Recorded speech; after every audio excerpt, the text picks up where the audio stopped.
নয়, সেই সমাজে মানুষেরা মিথ্যা সাক্ষ্য প্রদান করে এবং সত্য তথ্য গোপন করে রাখে। একটা সমাজকে মূলত ন্যায়পরায়ণতাই টিকিয়ে রাখতে পারে। তো যখন এই ন্যায়পরায়ণতা দূর হয়ে যায়, তখন মানুষের জীবন অতিষ্ঠ হয়ে ওঠে। আপনি যদি একটা মানুষের দুর্দশার কথা চিন্তা করেন, তাহলে দেখতে পারবেন যে যেই সমাজে ন্যায়ের চর্চা যত কম, সেখানে জীবনযাপনের অবস্থাও তত খারাপ। এমনকি যদি তাদের কাছে প্রচুর সম্পদ থাকে, এরপরও সেখানে টাকা পয়সা কোনো মূল বিষয় নয়। মানুষের নিরাপত্তা এবং মনের শান্তি ন্যায়পরায়ণতার উপর নির্ভর করে গড়ে ওঠে। এবং এটা খুব খারাপ একটা সময় যখন মানুষ মিথ্যা সাক্ষ্য দিবে।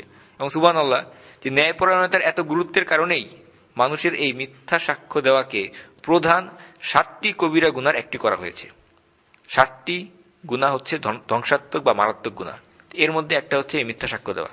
তো যখন রাসূলুল্লাহ সাল্লাল্লাহু আলাইহি ওয়াসাল্লাম এই প্রধান 7টি গুনাহ নিয়ে কথা বলছিলেন, যেমন শিরক, বিদআত, সুদ, এগুলো বলার সময় তিনি একটু হেলান দিয়ে বা ঝুঁকে বসেছিলেন। এবং এরপর তিনি সরাসরি 3বার বললেন, মিথ্যা সাক্ষ্য, মিথ্যা সাক্ষ্য, মিথ্যা সাক্ষ্য।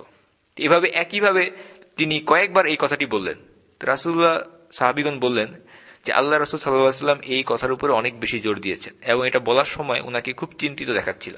কারণ মিথ্যা সাক্ষ্য দেওয়া সম্পর্কে আল্লাহ রাসূল সাল্লাল্লাহু আলাইহি ওয়াসাল্লামের অনেক উদ্বেগ ছিল, কারণ এটা প্রধান 7টা গুনার একটি।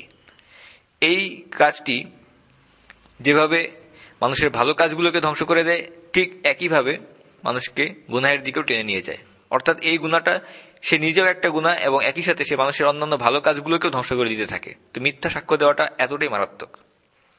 এরপরে যদি আপনি বিভিন্ন সময় কোনো সময় সত্য তথ্য জানেন, কিন্তু এরপরেও যদি সেটাকে গোপন করে রাখেন, তাহলে সেটাও একটা অপরাধ বা গুনাহ।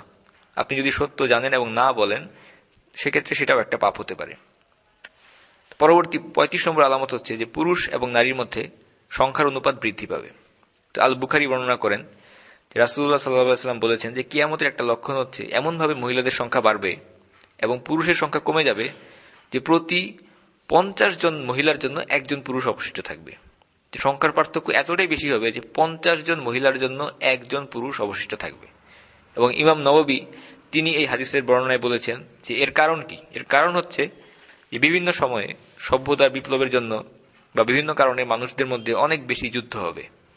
এর ফলে পুরুষ মানুষ বেশি সংখ্যায় নিহত হবে, কারণ আমরা জানি যে সৈনিক বা পুরুষরাই হচ্ছে মূলত যোদ্ধা।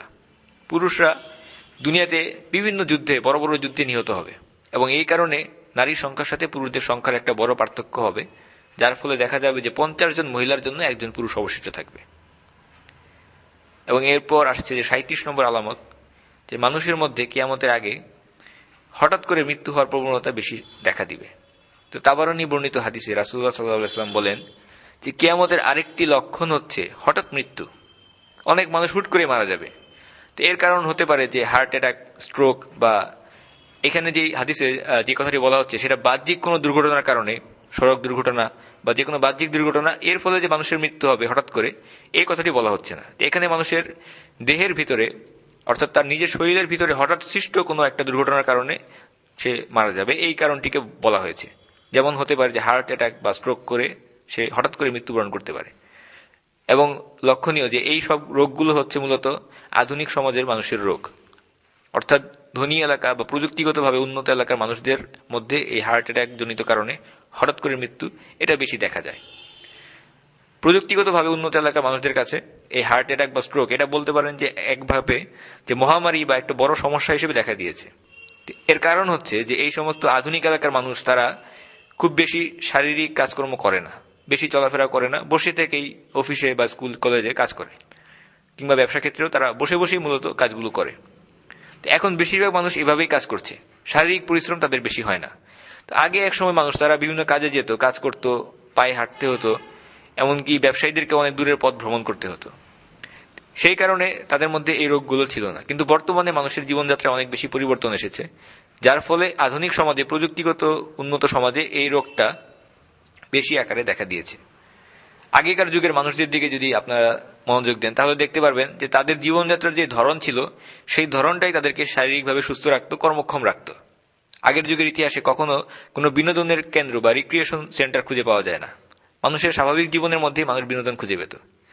এবং বর্তমানে যেরকম বিভিন্ন জিমনেশিয়াম বা ওজন কমানোর জন্য, ফিটনেসের জন্য বিভিন্ন ঘর বা জিমনেশিয়াম পাওয়া যাচ্ছে, এগুলো আগের যুগের মানুষদের মধ্যে ছিল না। আগের যুগের মানুষেরা নিয়ম করে প্রতিদিন সকালে হাঁটতে বের হতো না। তো বর্তমানে কি মানুষ কখনো চিন্তা করে দেখেছে যে এখন সে ডাক্তারের পরামর্শ মেনে বা তার ফিটনেস ধরে রাখার জন্য বিভিন্ন সময় যে ব্যায়ামগুলো করে, এগুলো সে কেন করছে? এই কাজগুলো এখন মানুষ করে মূলত বিনোদনের একটা মাধ্যম হিসেবে। অতীতের যুগে যারা আগের যুগের মানুষ, তাদের বই পুস্তকে কখনো এই ধরনের ব্যায়ামের কথা, এই ধরনের শারীরিক পরিশ্রম বা ব্যায়ামের কথা খুঁজে পাওয়া যায় না। তো বর্তমানে মানুষ এগুলো করে, তারা নিজেদের ওজন নিয়ে চিন্তিত, তারা বিভিন্ন শারীরিক ফিটনেস ধরে রাখার জন্য দেখা যায় বিভিন্ন স্থানে এগুলোকে ঘিরে ব্যবসাও শুরু হয়ে গেছে। এর মূল কারণ হচ্ছে মানুষের জীবনযাত্রার ধরনটা পাল্টে গেছে, এবং এই জীবনযাত্রার ধরনের কারণেই মানুষদের মধ্যে হার্ট অ্যাটাক বা স্ট্রোকের কারণে হঠাৎ করে মৃত্যু এসে উপস্থিত হচ্ছে। তো আগের যুগে মানুষ তারা প্রাকৃতিকভাবে অনেক শক্তিশালী ছিল, তখন কোনো গাড়ি ছিল না, উড়োজাহাজ ছিল না, মানুষ পায়ে হেঁটেই অনেক দূরের পথ পাড়ি দিত, যার ফলে এই সমস্যাগুলো তাদের মধ্যে ছিল না। এবং আজকের সর্বশেষ আলামত, সেটা হচ্ছে 38 নম্বর আলামত। রাসূলুল্লাহ সাল্লাল্লাহু আলাইহি ওয়াসাল্লামকে কিয়ামতের সময় সম্পর্কে জিজ্ঞাসা করলে তিনি বলেন একমাত্র আল্লাহই এই সময় সম্পর্কে জানেন, তবে আমি কিছু আলামতের কথা তোমাদেরকে বলতে পারি।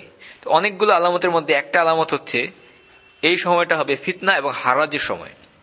সাহাবাগণ জিজ্ঞাসা করলেন, ইয়া রাসূলুল্লাহ, আমরা তো ফিতনা সম্পর্কে জানি, কিন্তু হারাজ মানে কি? রাসূলুল্লাহ সাল্লাল্লাহু আলাইহি ওয়াসাল্লাম বললেন যে আবিসিনিয়ার শব্দ, অর্থাৎ হারাজ মানে হচ্ছে হত্যা করা, ব্যাপকভাবে পাইকারি হারে মানুষের মধ্যে খুনাখুনি হত্যাযোগ্য হবে। রাসূলুল্লাহ সাল্লাল্লাহু আলাইহি ওয়াসাল্লাম এরপর বললেন যে মানুষ একজন অপরজনকে চিনবে না, অপরিচিত অবস্থায় থাকবে। তো এই অপরিচিত অবস্থা কেমন হবে?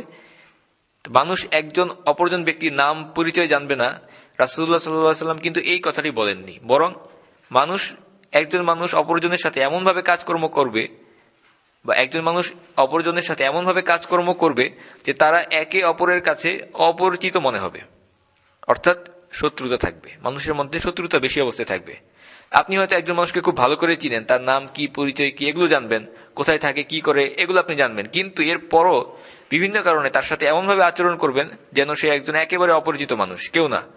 এভাবেই বর্তমানে মানুষ একে অপরের সাথে আচরণ করে, এবং এটা হচ্ছে মূলত জঙ্গলি সমাজের একটা নিয়ম কানুন বা কালচার। আর কিয়ামতের পূর্বে সেই সময়ে মানুষ পরস্পরের সাথে অনেক বেশি শত্রু ভাবাপন্ন হয়ে পড়বে। তো সাহাবাগণ এই আলামত সম্পর্কে জানতেন, এবং এই কারণে তারা একে অপরকে এই বিষয় সম্পর্কে সতর্ক করে দিতেন, উপদেশ দিতেন। মুয়াজ ইবনে জাবাল এবং আবু উবাইদা বিন জাররাহ রাদিয়াল্লাহু আনহুমা তারা ওমর ইবনুল খাত্তাব রাদিয়াল্লাহু আনহুকে একটা পত্র লিখে পাঠালেন, এবং এই সম্পর্কে একটি উপদেশ দিয়ে তাকে সতর্ক করে দিলেন। এবং এটা তাবারানী বর্ণিত হাদিস যে নুয়াইম ইবনে আবি হিন্দ তার সাথে একটি চিঠি তারা পাঠালেন ওমর রাদিয়াল্লাহু আনহুর কাছে, তাকে সতর্ক করে দেওয়ার জন্য। তো সেই পত্র প্রেরণ করা হয়েছিল মুয়াজ ইবনে জাবাল এবং আবু উবাইদা বিন জাররাহ রাদিয়াল্লাহু আনহুমা তাদের পক্ষ থেকে। পত্রটি পাঠানো হয়েছিল ওমর রাদিয়াল্লাহু আনহুর প্রতি, এবং তারা তাকে একটি উপদেশ দিচ্ছিলেন। তারা বলছিলেন যে আমরা আমাদের মধ্যে এই উম্মার শেষ সময় সম্পর্কে কথা বলছিলাম, তো যখন মানুষ জনসম্মুখে বন্ধু থাকবে, ভাই ভাই থাকবে, আর গোপনে শত্রু হবে। তো তারা ওমর ইবনুল খাত্তাবকে সতর্ক করে দিয়ে বলছিলেন যে মানুষ জনসম্মুখে ভাই ভাই থাকবে এবং পরস্পরের সাথে দেখা সাক্ষাৎ হলে মুলাকাত করবে, একজন অপরজনকে জড়িয়েও ধরবে, কিন্তু ভেতরে ভেতরে মনে মনে তারা একে অপরের সাথে শত্রু থাকবে। তো ওমর ইবনুল খাত্তাব এই চিঠির জবাবে বললেন যে তোমরা আমাকে চিঠিতে বলেছ যে মানুষ জনসম্মুখে ভাই ভাই থাকবে আর গোপনে শত্রু হবে, কিন্তু সেই মানুষ তোমরা নও, আর সেই সময়টিও এখন নয়।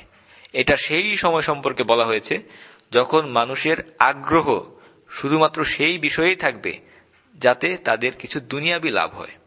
অর্থাৎ একজন মানুষ অপরজনের প্রতি আগ্রহী হবে শুধুমাত্র যদি তাদের নিজেদের মধ্যে কোনো দুনিয়াবি লাভ থেকে থাকে। তো এটাই হচ্ছে একেবারে খাঁটি ব্যবসায়িক সম্পর্ক। শুধুমাত্র দুনিয়াতে কোনো কিছু লাভ করার জন্য এই সম্পর্ক গড়ে ওঠে, এবং আল্লাহর জন্য এই সম্পর্কের মধ্যে কোনো কিছুই থাকে না। এই কারণে দেখা যাচ্ছে বর্তমানে সম্পর্কগুলো, একজন মানুষের সাথে আরেকজনের সম্পর্ক গড়ে উঠছে এই দুনিয়াবি স্বার্থের কারণে, দুনিয়াবি বিষয়ের কারণে মানুষের মধ্যে মানুষের সম্পর্ক তৈরি হচ্ছে, আল্লাহর উপর ভিত্তি করে কোনো সম্পর্ক তৈরি হচ্ছে না।